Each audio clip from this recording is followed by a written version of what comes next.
At 29, Emily never imagined she'd draw so many eyes at her father's grand wedding. The hall shimmered with chandeliers, laughter, and perfume, but all she could think about was how her father would introduce her this time. For years he'd smiled that tight smile and said, "This is my daughter Emily. She's a security guard," with just enough emphasis to make it sound like a flaw. But that day would change everything. Because the moment someone shouted her name and pointed at the TV, the whole room fell silent, and so did her father. Richard Taylor had built his entire life on appearances. As a senior investment banker in New York, he lived for power lunches, handshakes, and headlines.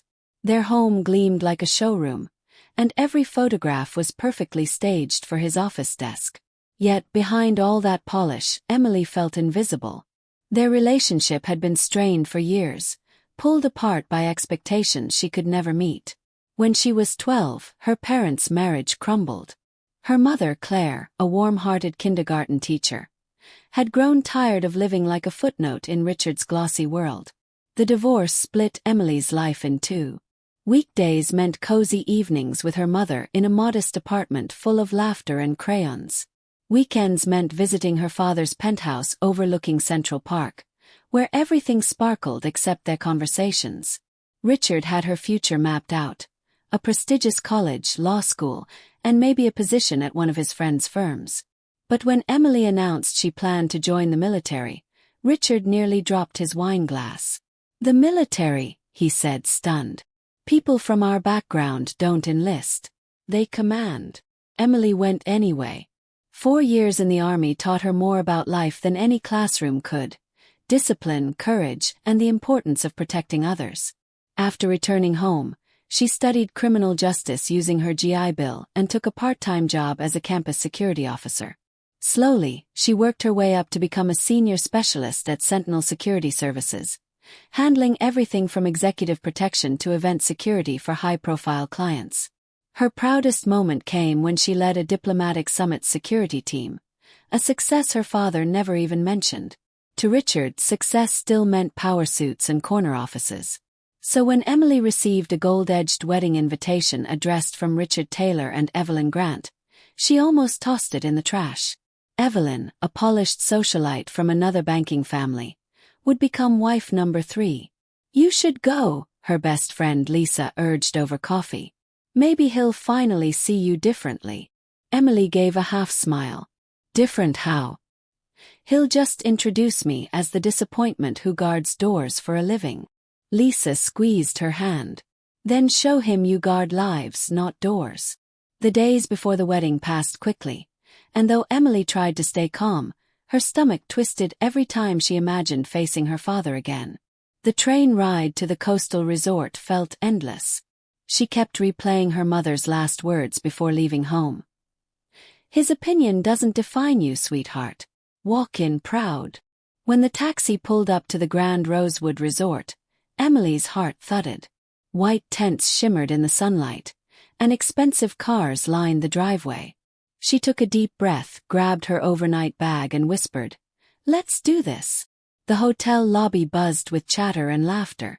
Wealthy guests in tailored clothes checked in while sipping champagne offered by smiling attendants. Emily's simple navy blue dress suddenly felt plain among the glittering crowd. Then came that familiar voice. Confident, crisp, impossible to ignore. "Emily, you made it." Her father approached with Evelyn on his arm, both looking like they'd stepped out of a lifestyle magazine.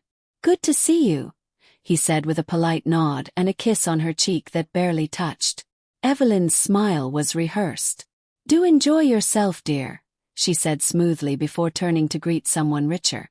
Emily stood there for a moment, holding her bag as they walked away. That's it, she thought bitterly. No warmth, no curiosity, just polite dismissal.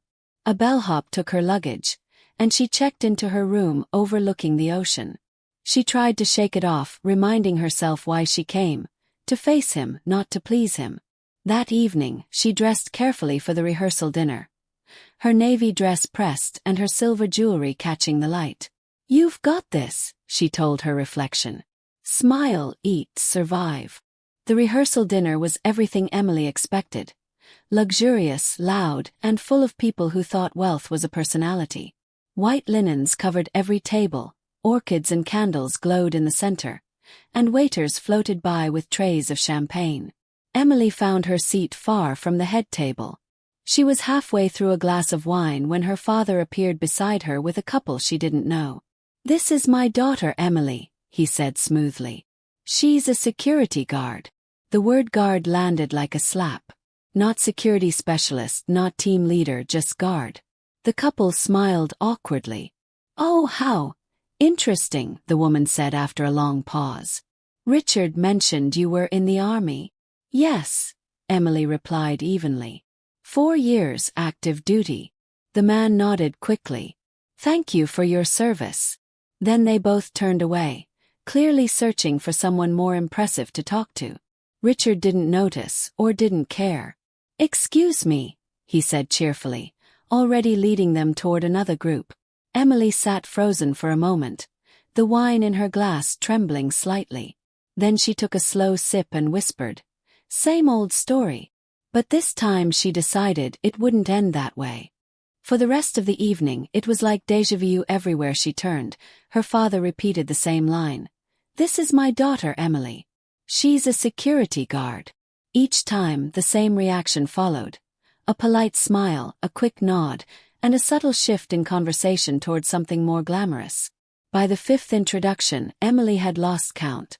She felt like a display item in her father's showroom, only this time labeled disappointment. Her phone buzzed on the table. Lisa's message glowed on the screen. "Remember, his opinion doesn't define your worth." When the main course arrived, Emily excused herself and slipped out to the terrace. The cool night air felt like freedom. From the balcony, she could see the waves crashing under the moonlight. She took out her phone and texted Lisa again. "You were right. He hasn't changed. Still embarrassed about me." The reply came instantly. "Then stop trying to impress him. You already are enough." Emily smiled faintly at the words before pocketing her phone. Inside, laughter and music continued, but she stayed outside a while longer, regaining her composure. When she finally went back in, she was seated beside the event photographer, a friendly man named Jake who was busy checking his camera. "Tough crowd," he said quietly, glancing toward the head table where her father held court. "You have no idea," Emily replied with a small laugh. "I overheard one of your introductions earlier," Jake said softly. "Security's no joke. I'd rather have someone who can protect people than another banker bragging about interest rates." His kindness disarmed her. For the first time that evening she felt seen. As dinner went on, Emily focused on small talk with Jake and avoided her father's gaze. By dessert, she'd decided she'd leave early in the morning, before the ceremony, before the humiliation could repeat itself. When the plates were cleared, she quietly thanked the waiter and rose to leave. Just as she reached the door, her father's voice carried across the room. "Emily, you're not staying for the toast?" he asked lightly. Dozens of eyes turned her way. She forced a polite smile. "Long day, Dad. I'll see you tomorrow." Then she walked out before he could answer. In her room, Emily sat on the bed staring at the ocean through the balcony doors. The moonlight painted silver lines across the water. She thought about her childhood, the broken promises, the quiet dinners where her father had scrolled through his phone instead of asking about her life. She whispered into the empty room, "Why do I still care what you think?" But she knew the answer. Somewhere beneath the hurt, she still wanted him to be proud. She just didn't expect that moment would come the very next day, and in the most unimaginable way.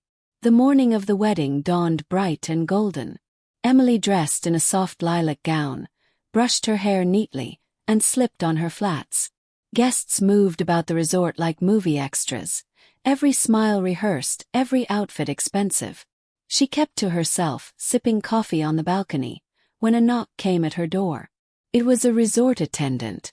"Miss Taylor, your father asked that you join the guests by 4 o'clock. "I'll be there," she replied politely. As the door closed, she exhaled, whispering, "Here we go again." By the time Emily arrived at the ceremony, The garden was a scene out of a fairy tale. Rows of white chairs, a floral arch, and soft piano music filled the air. She found a seat in the back, far from the front row of distinguished guests. Her father stood tall at the altar, smiling proudly as Evelyn glided down the aisle. For a moment, Emily allowed herself to admire the beauty of it, the sun on the petals, the harmony of it all. Then her instincts kicked in. Something in the crowd felt wrong.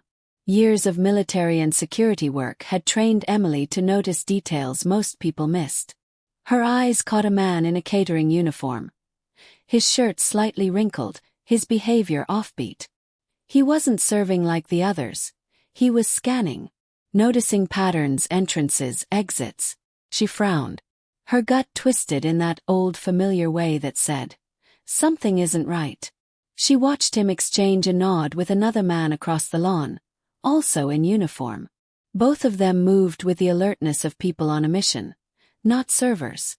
Operators. Emily rose quietly, pretending to adjust her seat, and slipped toward the back near the service area. She followed the first man from a safe distance as he disappeared into a corridor behind the catering tent. The air was cooler there, the music faint. He met two others inside a small storage room, and though she couldn't hear every word, she caught phrases like 2 million in jewelry, during the toast, and East entrance. Her blood went cold. This wasn't paranoia. This was a robbery in motion. Her hands shook slightly as she took out her phone. She dialed 911 in a low whisper, identifying herself as a licensed security professional and reporting what she'd overheard. "Stay calm," the dispatcher said. "Units are on their way. Stay safe and observe." Hanging up, Emily steadied her breathing. She knew she had maybe 15 minutes before the police arrived. That meant 15 minutes to act. She made her way to the resort's small security office, flashed her ID and said firmly, "There's a threat to the Taylor Grant wedding. We don't have much time."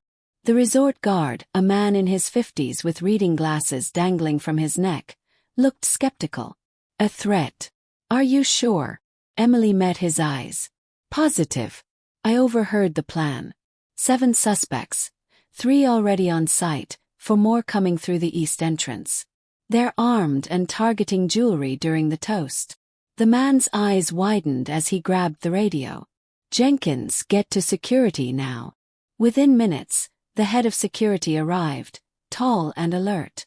Emily quickly outlined what she'd seen. "We can't cause panic," Jenkins said, thinking fast. "But I'll alert my team and lock down secondary exits." "The police are on their way," Emily added. 15 minutes, maybe less." Jenkins nodded, already relaying orders. "Do you have a weapon?" "No. I'm a guest today," Emily replied. "Then stay close to me." But Emily shook her head. "You'll need someone watching the ceremony. They'll blend with the crowd." Jenkins hesitated, then said, "Okay, but be careful."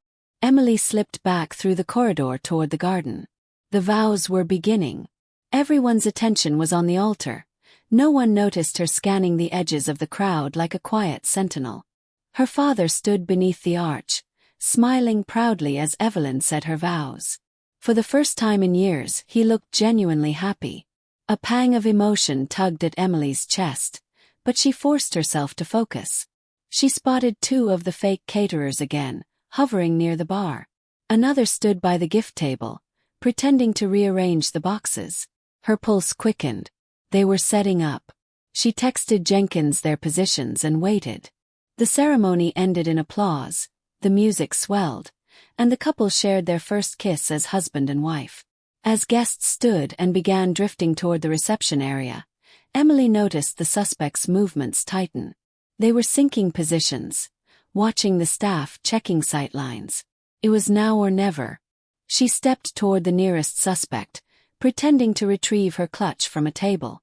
The man's gaze swept the crowd, his hand brushing the inside of his jacket. Emily's instincts screamed. She typed one quick text to Jenkins. "They're moving now." Then she slipped behind a row of guests just as the lights flickered. The flicker was deliberate. Planned distraction. A split second later, a gunshot cracked the air. Gun! Emily shouted, diving forward and pulling two guests to the ground. Screams filled the garden. The armed man stepped onto a chair, waving his pistol. "Nobody move," he yelled. "Cooperate, and nobody gets hurt." Chaos erupted as three more men revealed weapons. Guests dropped to the floor, clutching purses and jewelry. One robber barked orders, forcing people to hand over valuables while another guarded the main exit. Emily crouched behind an overturned table, heart pounding. Her eyes darted between suspects. 7 in total, just as she'd heard. Jenkins' guards were outnumbered and hesitating, unwilling to risk the guests' safety. Emily spotted an elderly woman gasping for air beside her, panic written across her face. A robber shouted, "Shut her up!" The woman's husband pleaded, "She needs her medicine, please." Emily rose slowly, hands raised.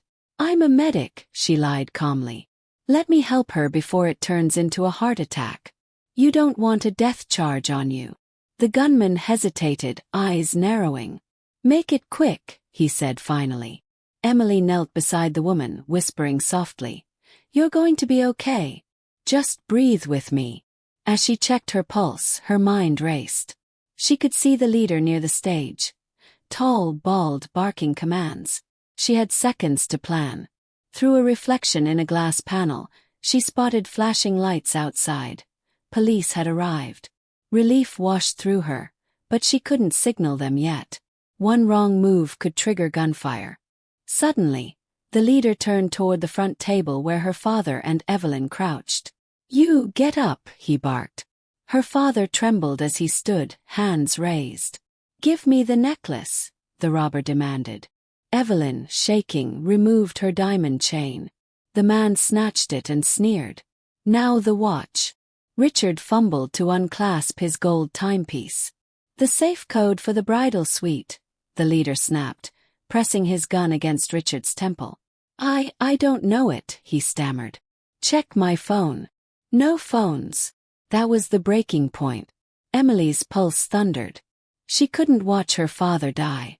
"There's a list of codes at the front desk," she called out, standing slowly. "I can get it for you." The leader spun around. "Who are you?" "Security," she said clearly. "I work here. I know the systems." He studied her, eyes sharp. "You're lying." "Try me," she said, taking a cautious step forward. He came closer, gun raised, and that's when she moved. In one swift motion, she grabbed his wrist, twisted, and disarmed him. The gun flew. She struck his chest, knocking him backward. The room exploded into motion. Another robber fired toward her. Pain seared through her arm as the bullet grazed her.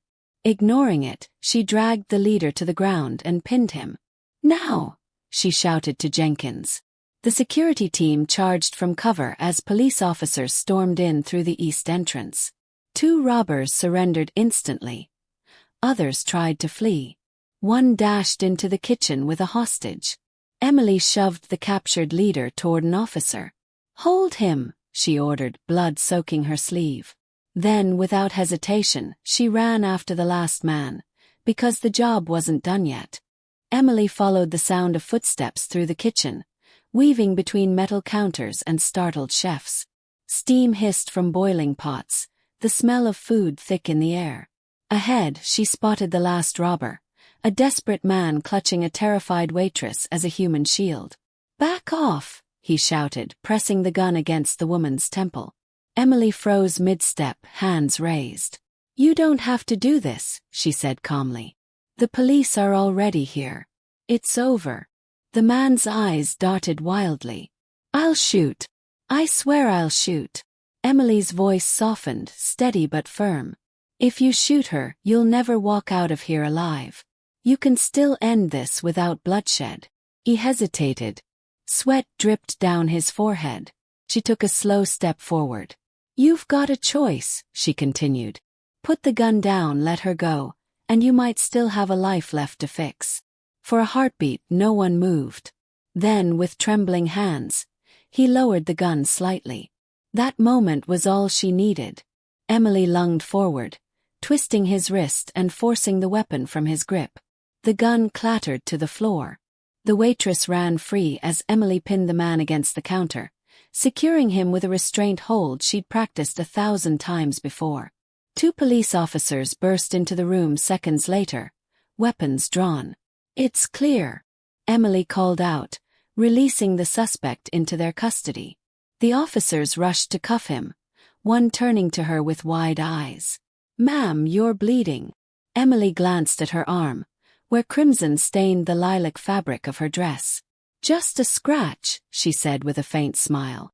"Check on the others first." When she returned to the main hall, flashing lights illuminated the chaos. Guests huddled together in shock as police interviewed witnesses. Paramedics moved swiftly among them. Emily's father stood near the broken champagne tower, his arm around a trembling Evelyn. When he saw his daughter, his expression changed from disbelief to horror at the blood on her sleeve. "Emily, you're hurt," he cried. She shook her head. "It's not serious. Are you both okay?" Before he could answer, a paramedic stepped in, guiding her toward a chair. The next few hours blurred together. Stitches, statements, and endless questions. The police captain approached her later, offering a handshake. "Miss Taylor, your actions saved dozens of lives. Those men are part of a gang that's been hitting high-profile events across the state. You stopped them cold." Emily nodded humbly. "I just did my job." The captain smiled. "Not everyone with training would have acted like that. You've earned a commendation at the very least." Exhaustion finally caught up with her as the adrenaline faded. By morning the story was everywhere. Headlines read, "Security Specialist Foils Armed Robbery at Wedding." News channels showed grainy footage of Emily's quick thinking, praising her courage. Guests gave interviews calling her a hero. When she turned on the television in her hotel room, she saw her own face, followed by an old photo from her company website. "Unbelievable," she muttered, switching it off. Her phone buzzed endlessly. Calls from her boss, from Lisa, from her mother, and even from numbers she didn't recognize. One text stood out, from her father. "Please meet me downstairs."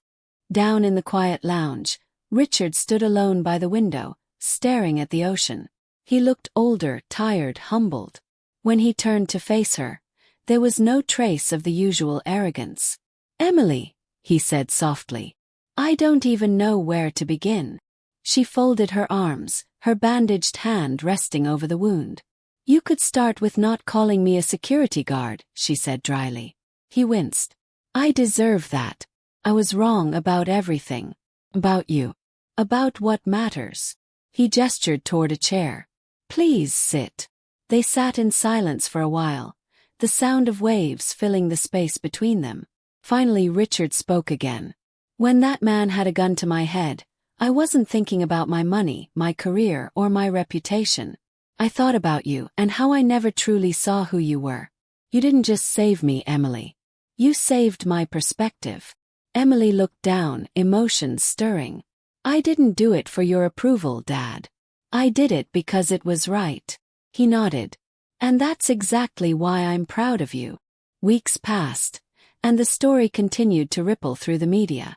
Emily received an official bravery award and a promotion at Sentinel Security. Reporters wanted interviews, but she turned most of them down. She preferred her quiet routine, training new recruits, mentoring others, living simply. Her father, however, kept trying. He began calling regularly, asking about her work, even attending one of her training sessions. It was awkward at first, but slowly, they began to rebuild what years of pride had broken. A year later, Emily stood on a stage at a charity gala her father and Evelyn had organized to honor first responders. Dressed in a sleek black gown, she gave a speech about courage and redemption. Her father watched from the front row, eyes shining with pride. "Security," she told the audience, "isn't just about protection. It's about recognizing the value in every person, even when others can't see it." As the applause filled the room, she caught her father's gaze. For the first time, it wasn't filled with judgment or distance, only love, respect, and quiet gratitude. And that was all the recognition she would ever need.